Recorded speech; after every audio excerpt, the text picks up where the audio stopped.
Սիրելի հայրենակիցներ, հարգելի գործընկերներ, քննարկվում է ազգային ժողովի կառուցվածքի տեսանկյունից ամենաառանցքային նշանակություն ունեցող մշտական հանձնաժողովի նախագահի թեկնածության հարցը։ Նախքան մշտական հանձնաժողովի բուն գործունեությանը եւ դրա շրջանակներում ներկայացված հարցերին անդրադառնալը,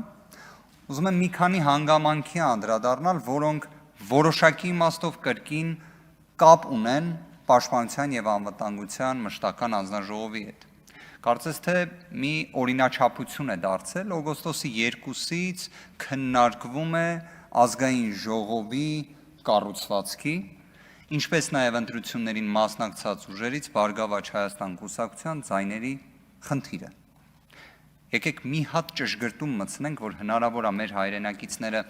պատգամավորներից մեկի դիրքորոշումը լսելիս պատկերացնեն, որ այսպես ասած ինչ-որ մասշտաբային անհամապատասխանություններ կան, մեկնաբանման տիրույթում հարցեր կան եւ այլն,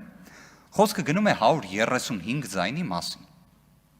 135 ձայնի մասին, որը Բարգավաճ Հայաստան կուսակցությունը ստացել է։ Այսինքն ստացել է ընդհանուր առմամբ 58000 գումարած 135-է, ուղղակի Կենտրոնական ընտրական հանձնաժողովը երկու ընտրական տեղամասի արդյունքները անվավեր ճանաչելով հանեց այդ 135-ը եւ ինչպես շատ ճիշտ պատգամավորը նշում էր, վերածեց այն անճշտության։ Արդյունքում ստացվում է ժողովուրդը իր իշխանությունը իրացնելով տվել է այդ քվեն, բայց այդ քվեն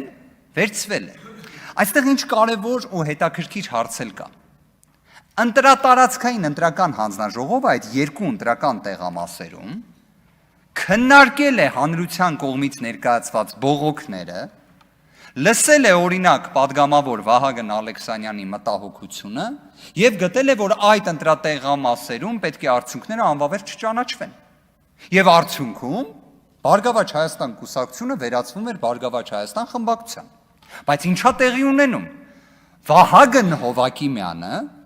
հիշեցման կարգով քաղաքացիական պայմանագիր կուսակցության հիմնադիր անդամներից մեկը, ով ներկայումս զբաղեցնում է կենտրոնական ընտրական հանձնաժողովի նախագահի պաշտոնը եւ երևի թե հայկական իրականության մեջ կարող է լինել բացառիկ անաչառ։ Ես իդեպ կարծում եմ սա պետաիրավական հարցերի մշտական հանձնաժողովի շրջանակներում կքննարկենք, պետք է արգելք դրվի։ Այս մասով պետք է արգելք դրվի, որովհետև ես չեմ հավատում, որ դուք այն կարծիքը ունեք պարոն Հովակիմյանի մասին, որ իր հետ անցել եք մի 15 տարվա ճանապարհ եւ ինքը ձեզ բոլորին մոռանա։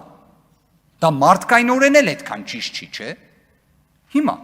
ինչ է անում պարոն Հովակիմյանը։ Պարոն Հովակիմյանը ասում է, չէ, պետք է անվավեր ճանաչվի։ Այսինքն օրինակ պարոն Վահագն Ալեքսանյանի կարծիքը էլ չի կիսում։ Ասում է պետք է անվավեր ճանաչվի եւ դա այն փուլում, երբ բոլորը հասկացել էին, որ եթե անվավեր ճանաչվի, ԲՀԿ խմբակցություն չի լինի, որ ԲՀԿ խմբակցություն չի լինում, ինչա լինում։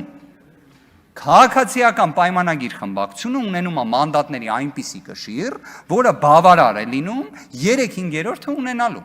Հիմա այստեղ էլ եկեք, քանի որ պարոն Գաբրելյանն էր այս հարցին անդրադարձել, մենք իրավունքի ոլորտում, հատկապես քրեական իրավունքի, հաճախ ունենք սենց մի գործողություն։ Փորձում ենք բացահայտել շահագրգռվածությունը։ Այսինքն ով ունի շահագրգռվածություն կամ ավելի կարճ շահ,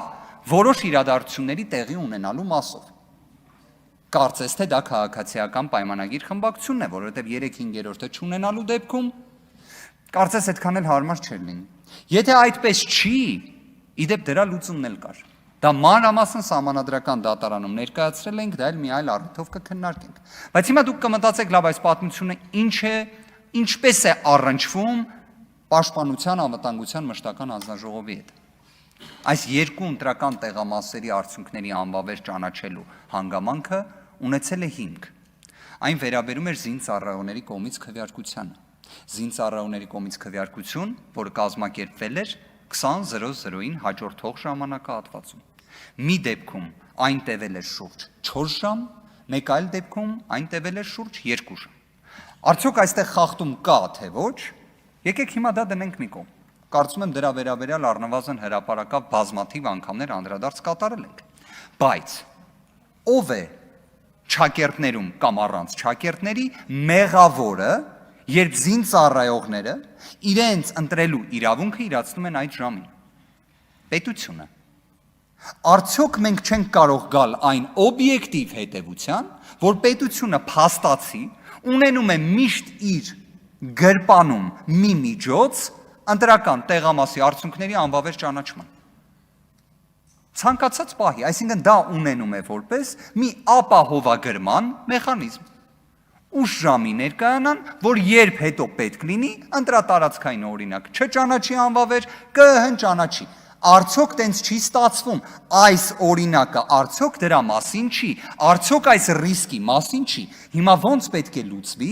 զինծառայողների ընտրելու իրավունքը։ Իդեպ, այնպես լուծվի, որ իրենց ընտրելու իրավունքի ամենակարևոր բաղադրիչը ազատ կամքը երաշխավորվի։ Ես անկեղծ եմ ասում, ես գտնում եմ սա ոչ թե նոր խնդիր է, սա այո, տևական ժամանակ առկա խնդիր է, բայց խնդիր է, որին պետք է լուծում տրվի։ Որովհետև թող ներեն ինձ մեր բոլոր զինծառայողները, բայց ընտրելու կամքի տեսանկյունից,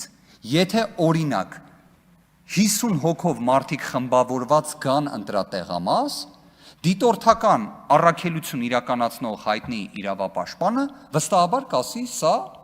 ընտրախախտում է, ընտրողների կամքի վրա ազդում են, տեսեք կուտակված եկել են ընտրատեղամաս, բայց զինծառայողների դեպքում ի սկզբանե է միշտ են ծարվում, լուծում պետք է մտածել, կարծում եմ միանշանակ պետք է մտածել։ Մյուս հանգամանքը, այս խնդիրը ի վերջո, մենք չենք խոսում 100 կամ 500 ձայնի մասին։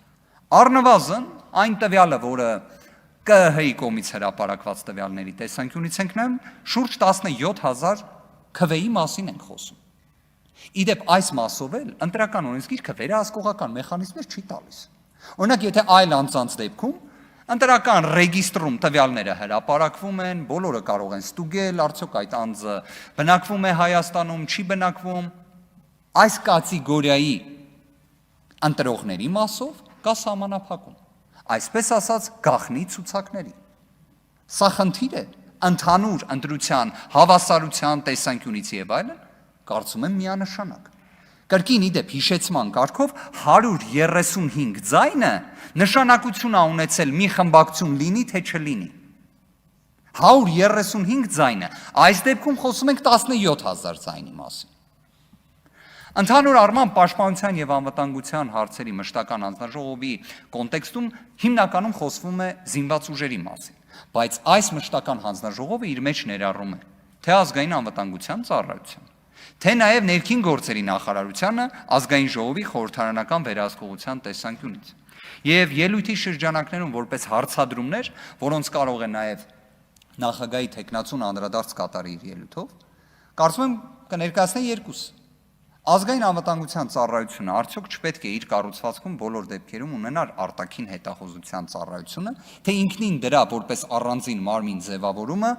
այսպես ասած ծայրահեղ անհրաժեշտություն էր։ Ի վերջո ազգային անվտանգության ծառայությունը ինստիտուցիոնալ իմաստով առավել քան ձևավորված կառույց է։ Արտաքին հետախուզության ծառայությունը, որը նոր է ստեղծվել, դե ինչպես նշեցինք, նոր է ստեղծվել։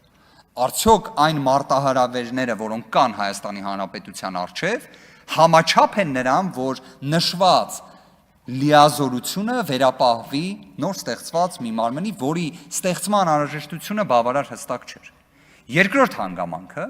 դա ազգային անվտանգության ծառայության քննչական մարմինն էր, քննչական դեպարտամենտը։ Արդյոք ճիշտ էր այն տրոհել եւ նախատեսել քննչական կոմիտեի կառուցվածքում, թե պետք է կրկին վերադառնալ այն մոդելին, որը կար։ Իդեպ ինքս սրա վերաբերյալ միանշանակ դիրքորոշում չունեմ, բայց առնվազն գիտեմ, որ դեռևս նշվածը մասնագիտական հանրությունում քննարկվում է, եւ եթե դիտարկենք քննչական կոմիտեի հանրային ընկալելիության վստահության տեսանկյունից վերջին ժամանակաշրջանում այն քննադատությունը, որը ստանում է, ընդհանուր մինչեւ նաեւ մարդու իրավունքների պաշտպանի կողմից, կարծում եմ սա եւս մի հանգամանք է, որը խոսում է, որ միգուցե քննչական կոմիտեն իր կառուցվածքի լիազորությունների տեսանկյունից մի ինչ-որ սխալ ուղղությամբ է գնում։ Բայց սա արդեն պետաիրավական հարցերի մշտական հանձնաժողովի շրջանակներում կքննարկվի եւ ներքին գործերի նախարարության կամ հենց ոստիկանության լիազորությունների տեսանկյունից առնվազն կարծում եմ հանձնաժողովը եւ հանձնաժողովի անդամները պետք է գնահատեն հասարակական կարգի հանրային, այսպես ասած, առողջության տեսանկյունից իրավիճակը որը կատարվում է եւ տեղի ունենում Հայաստանում, հատկապես Երևան քաղաքում։ Շնորհակալ եմ։ Շնորհակալություն։